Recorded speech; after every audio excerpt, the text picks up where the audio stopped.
in the pending global reset. Left brain jobs will be wiped out by Google, robots, and outsourcing. The antidote is the unoutsourceable superpower of the flow state. Welcome to What the Flow, where we discuss making money easier, connecting deeper, and creating your own luck. And WTF, why we numb out, sabotage, and play small, and how to change it. It's Flow Time with Tony. Thank you. Yeah, they're wonderful. Thank you. Thank you. Thank you for what you do. Have a good day. You too. WTF. Oof, welcome. With the Flow Podcast, Tony Litster. I always imagined what would it be like to have my own airplane and my own my own hangar that I could come to, until I actually experienced that happening.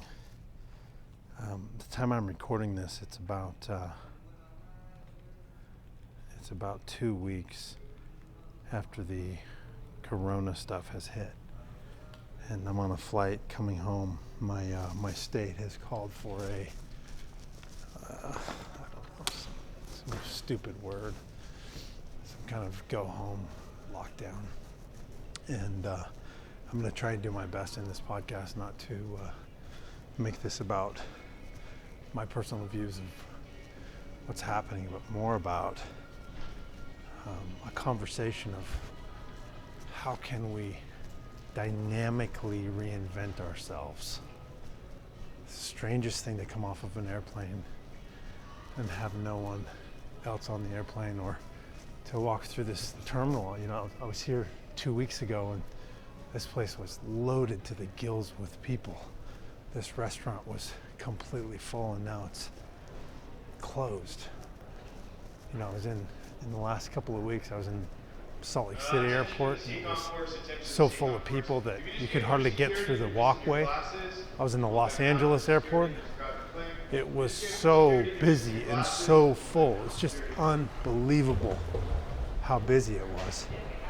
And I was in the Istanbul, Turkey airport, which is if you ever have the chance just to see the airport, the architecture in Istanbul is unbelievable, but the airport itself is just this magnificent building. And it was loaded with people from every part of the world. Flying on Turkish Air, which has more destinations to places in the world than any other airline. I was in Nepal for a week on a spiritual adventure retreat. I was at an orphanage. I was all over the world. And then all of a sudden, in no time, in just 2 weeks time, our entire world has changed.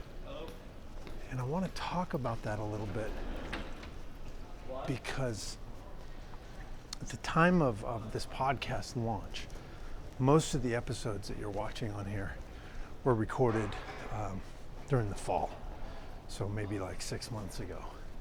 And then some, kind of as a result of really living the space that I'm teaching here in the podcast, a whole bunch of opportunities opened up for me, and I became very busy, and ended up in a space of not launching because so many things opened up. And it's really interesting to be in a space. In the last week, I've spent time with people who, one guy was in the place of selling his business for $6 million. And he's got, in his own words, he's like, look, I got more money than I can spend, and he's gonna spend the next period of his time of his life traveling and just trying to decide what to do. So people with extreme resources, to people, like my wonderful yoga instructor who all of her private clients canceled and the yoga studio closed. and she doesn't know how to pay her $400 rent that's coming due in a couple days. And it's really interesting from one of my clients he's got like 300 employees, and he's in this scramble to try to figure out what to do with cash flow, as a whole bunch of his clients have backed out and vendors don't know what they're doing and supply chains are broken. And it's just like to observe how different human beings are experiencing this, and I'm a student of humanity. I like to sit and watch how people respond and how they react to things. But to sit and watch this worldwide experience and how we're all handling it depending on what our circumstances are. I know for me, I had an emergency trip that I needed to take because I'm not just in reinvention mode. My entire business got shut down by the government. And they literally, the hotels where we had events booked, and with the rules and social distancing and all these things, literally came and shut our business down. So it's not just it's not like an adjustment. It's not okay, we're gonna sit down for a couple of weeks in quarantine. It is a complete reinvention of the entire business model of what I do and what my business partners do. I don't know what this is for you, but I wanted to record this particular podcast and insert it here at the time that I'm launching these podcasts to talk about this really important skill. And it's so interesting because I actually had this on the list of topics I wanted to teach here on this podcast, and it's the idea of dynamically reinventing yourself. This ability to quickly adapt, which, it's interesting, if you've watched the first 3 episodes of the podcast, you'll see, this, like 6 months ago, my family had a reinvention. And, that business ran out of my parents' living room and kitchen for like 5 months as they got the business off the ground, and eventually, got some office space and moved in, and they have gotten that thing to take off and do well. And so my family had this dynamic reinvention, and I know that along the way I would see different people, the businesses would adjust, or like this gentleman that I was spending time with that was going to sell his company. His fiance, he came home one day and she had left, and she went to a foreign country and stopped talking to him. So he had this like startling experience of that he was clearly missing some cues in that relationship. She was clearly not expressing what was going on in her world, but it was like this dynamic reinvention in his personal life. But I was thinking of this like on a micro level, like one family might have to reinvent themselves and create a new business, or one person might have to reinvent themselves and create a new relationship, or whatever circumstance we find ourselves in, like jobs change or promotions happen or don't happen, but to have the entire planet in timeout, sent to their rooms because, again, I want to stay out of the politics. I don't know which is worse, the element of my dislike of the social distancing that's being pushed, or the shaming that they're getting us to do to each other. It's so fascinating to me how somehow we have agreed to shame the shit out of each other if we're not adhering to whatever these different things are, the way each person thinks, or the rapidly changing social agreement around this. It is fascinating to me how we're all jumping on board with this. I worked with a woman who lives in a part of the world where women aren't allowed to show their faces. And there were some changes happening in that particular culture where she lived in. And there were women who were starting to come out in public. And there were men who were doing some shaming. And I was having dinner with her just talking about this like revolution that was happening in her culture. And she said that the part that was the most destructive was that they were enrolling women to do the shaming.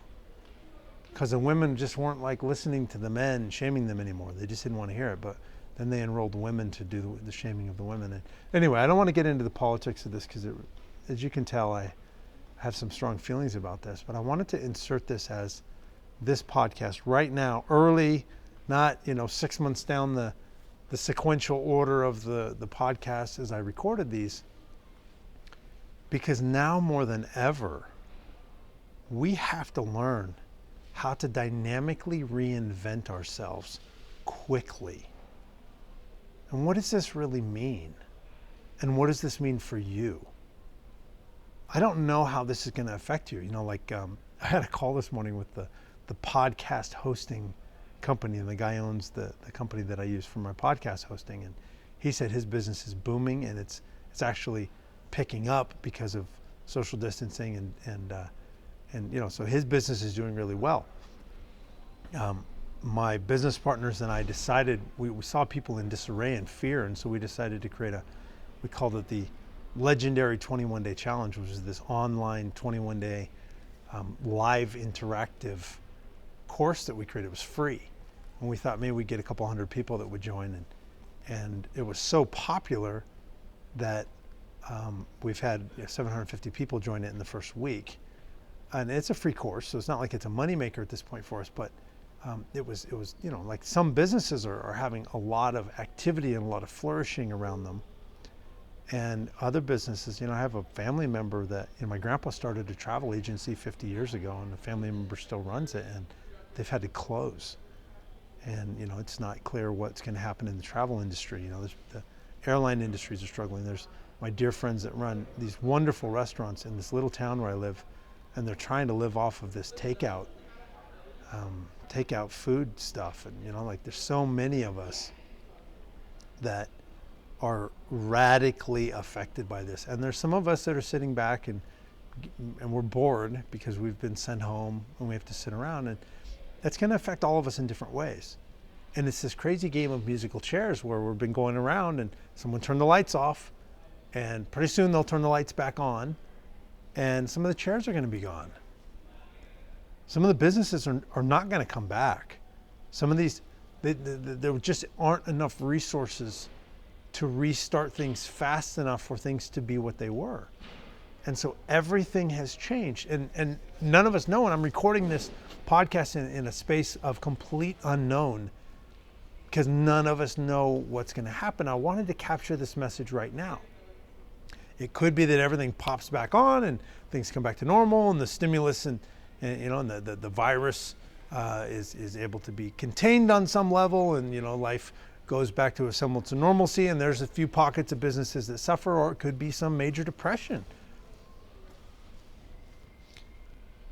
But that's not even like the point of this. What I want to really drill home for you is now more than ever, it's kind of weird to me. I was watching the first few episodes of this podcast while I was on this flight, because I'm releasing these this week. And I was talking about this need, in the coming days, the things are going to change quickly in the marketplace, and in the future we're going to have to adapt more quickly, and technology changes things. But I never imagined everything was going to get thrown up in the air all at the same time, and no one would know where the pieces would land. Like, I just couldn't even, none of us could have. And so this idea of dynamically reinventing ourselves means, on so many layers, it means that in the work that you do, you have to adapt quickly. You have to learn to become flexible, and you have to learn how to not demand that things show up the way that they have shown up. Because if you get stuck in that, rigidity, then you get crushed by the changes. We have to shift how we're showing up. We have to shift how we're approaching things. Whether we like it or not, there's laws that are happening, and there's social rules that are happening, and there's real illnesses, and people are dying, and businesses are changing and adapting and closing. Markets have come down. The stock market has crashed. There's all these different things that are happening. And so we, on an individual level, have to learn how to do things we haven't done before, to do things in new ways that we haven't done them before. And this brings massive uncertainty and massive stress. And the problem is, it brings this level of tension and anxiety that over time it wears us down. I think I talk about in one of the podcast episodes down the, further in the line about this time I was in a major earthquake, and I lived on the coast of northern Chile, and I was maybe 4 blocks from the ocean, and it was a big earthquake. It was a 7.8 on the Richter scale. It lasted for almost 3 minutes.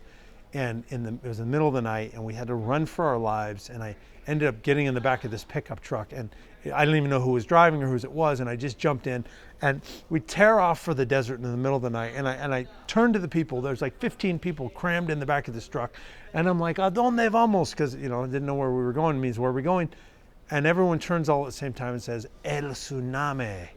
And I was like, oh shit. I know what a tsunami is. That's the giant tidal wave that follows an earthquake. And I could see the ocean, I could walk to it in a few minutes.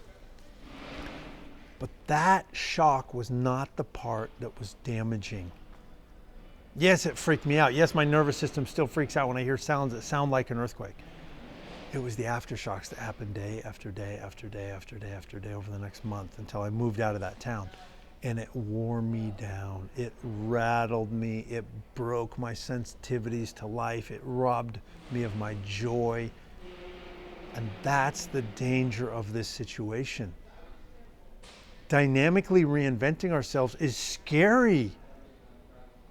Not knowing what's coming next brings this uncertainty and this tension and this fear, and it wears down our nerve endings.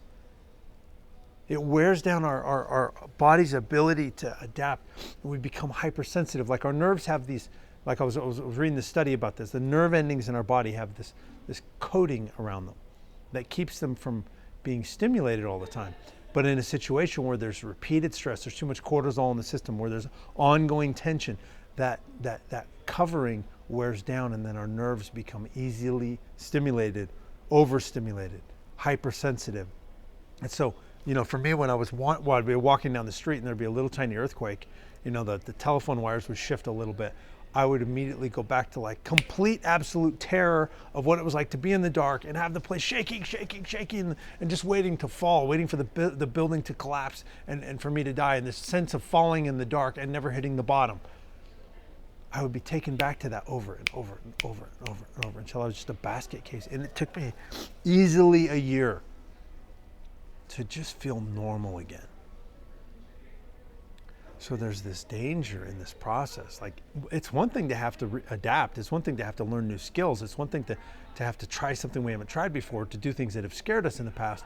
Those are all scary things, but to have it all at the same time when there's this massive like phobia of this virus, and then there's this, which, at this point hasn't killed very many people, and I don't want to downplay the deaths because those are people.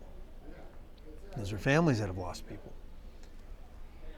But the damage to our economy is going to cause a tremendous amount of suffering and disruption to lives, and it will disrupt a lot more lives than the families that lost a family member. Again, I don't want to be insensitive to this. Like, I have family members that are at high risk for this, and I'm not under any illusion that I won't mourn at some point because of this, from a direct loss. But we're going through this all at the same time, this freak out. So this idea of dynamically reinventing yourself has several layers. There's the layer of just like how you show up and skill development. There's a layer of changes in your daily schedule and changes in society. Like in my bag, I have a thing of toilet paper. My wife called my business partner and said, "Hey, promise when he leaves that you'll have him take a roll of toilet paper from the place we were staying, because we're out and we have like 6 people in our house, and there's no toilet paper, and there's no toilet paper in the stores." And so it's like this strange social behavior, right? Dynamically reinventing ourselves means that we might need to adapt what we expect in terms of finances. We might have changes. Some people are going to make more money. Some people are going to lose things. Some people have lost money in the markets. Some people have complete disruptions. Dynamically reinventing ourselves means that there's a new social agreement that we have to accept to a certain degree. But I think the hardest part for me when I've gone through a reinvention, and I really want you to contemplate this, it's 2 layers. The first is the layer of stress, that unknown, that tight gut, that tension, that uncertainty. It's so hard and like wears me down, and like day after day, like this, like, oh, how am I going to do this, or what's going to happen to that, or like that part just becomes this like grinding, draining beat down of an experience. And the other that was really one of the hardest for me, and we'll see how this one goes for me this time, it was, who am I if I no longer have these things that gave me the sense of me? Who am I if I don't have that money I once had? Or, like when I went through loss of a business, or the identity is, when my public speaking business closed 12 years ago. And it was like now, and it was like I went from being in demand and people wanting to hear what I had to say to like no one listening to me, no one asking what I thought. And it was like this identity question.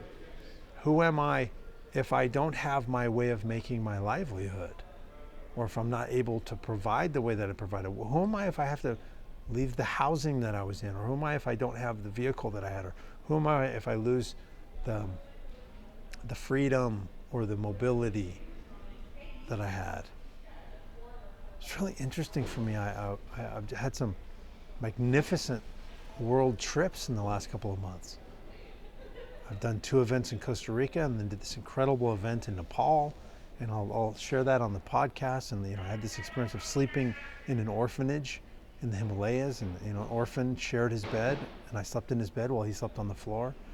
I've just had some really beautiful, stretching, humbling, exhilarating experiences, and I felt like the world was such a small place.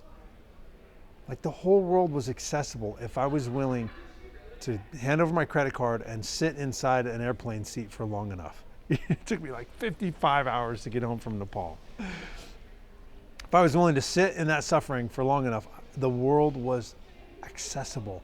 And then all of a sudden, it wasn't. Like when I get in my car, I'm going to travel back into my state, and I'm anticipating getting pulled over because no one's allowed to be out. And I'm going to have to talk my way through explaining I was out of the state when the order happened and I'm going home. And it's like weird. It's weird. The whole thing is freaking crazy. But the hardest part for me was by far this question of who am I? And it was more like a question of like I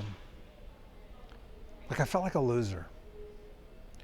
I felt like the things that haunted me when I was young of, will I measure up? Will I amount to anything? Am I valuable? Am I cool? Am I popular? Am I like these like really young things that happened, in grade school, and I didn't have the right kind of jeans. So I thought if I could get some Levi's jeans, then I would be cool, and so I started delivering papers at 11 years old, 5:30 in the morning, so I could buy Levi's jeans. I thought it was going to fill something in me. Or the same thing haunted me when I was in my 20s, and I thought if I could buy this BMW, then I would, or some sports car of some kind, then I would finally be cool. Like the losing, the having to adapt, the having to cycle through some of my possessions, sell my houses, my cars, my toys, and like losing my good credit and getting sued, and just like all these different things that like really challenged this core story of who am I if I'm not important, or whatever it was I was trying to accomplish with all that work that I was doing. And so this is a tough situation. There's the fears that come up of going, I have 5 children, and there's this like conversation in me in dynamic reinvention of going, how am I going to provide for these children? And There's the stress on relationships. Like, how does this uncertainty affect the ability to connect? How does this affect opportunities for my kids and the future? And how does it affect my neighbors and my friends and my family members? And what will they do? Like, when so many of us are displaced all at the same time, what do we do?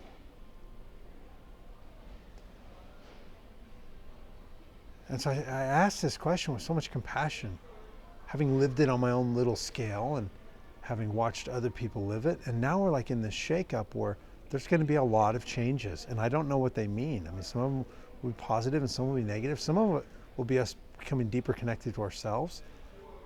Maybe some of it becomes less attached to our material possessions to try to prove something about ourselves, which I think is a really good thing. Some of us are going to become more compassionate and caring and aware, and we're going to help and we're going to serve. Some of us are going to adjust what we throw our lives into, what we trade our life for. Some people are going to really suffer, and some people are going to die, and you know, there's going to be it's just like, it's crazy. And this is where I really think, it's funny, a little part of me was like, no, you're going to plug this idea of the flow state. But it's not a plug. A couple days into this happening, I got online and I just started making videos where I would lead a breathing exercise every morning at 8 o'clock in the morning on Facebook.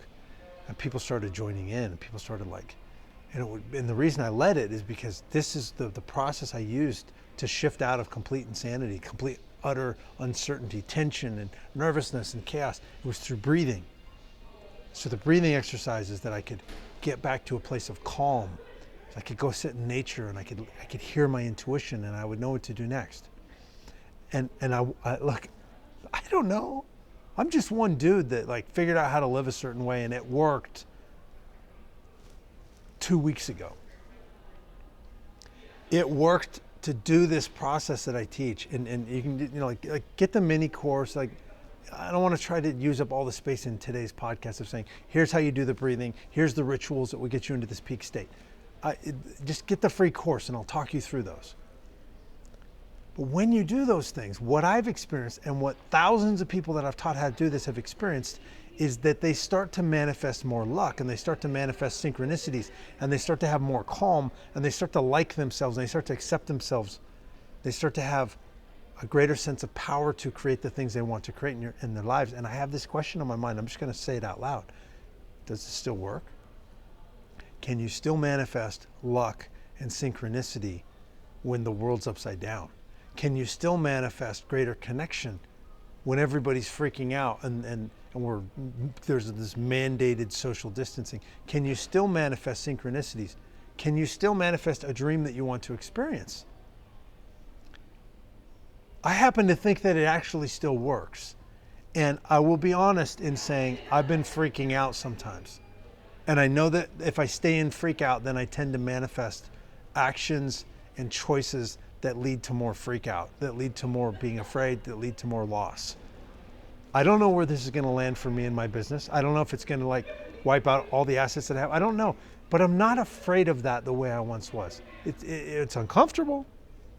I hope that I can dynamically adapt in a way that this becomes profitable, that I figure out a way to serve on a level that generates profits, and I can live that lifestyle that I want to live. I don't know. I don't even, we're still on lockdown. Who knows? None of us do. But I believe that there's a truth to this stuff that I've been teaching you, and I'm going to teach you, because I know I'm sort of like jumping the gun in the podcast sequence. There's a bunch of stuff I'm about to teach you, and I know I've already recorded those podcasts. So in my mind, you already know that information. You're going to get that information. Just come along for the ride. But I've witnessed this for so many years, and I've seen it with so many people. And for 1 week, we've been doing this 21-day challenge on Facebook. And you know, up till now, about 750 people have joined it. And people are talking about incredible miracles they're experiencing, connection they're experiencing, health and calmness and and they're experiencing joy in the midst of this chaos because they're learning how to calm their own nervous system. It's this concept I call radical leadership. It's about taking charge of your inner world first, taking back your inner state and your emotions. And it's done through these different exercises of movement and of breathing and of stepping out of the chaos, breaking the cycle of the spiraling thoughts and getting back into nature and doing these different things. So there's this curiosity in me, will this still work when the lights come back on?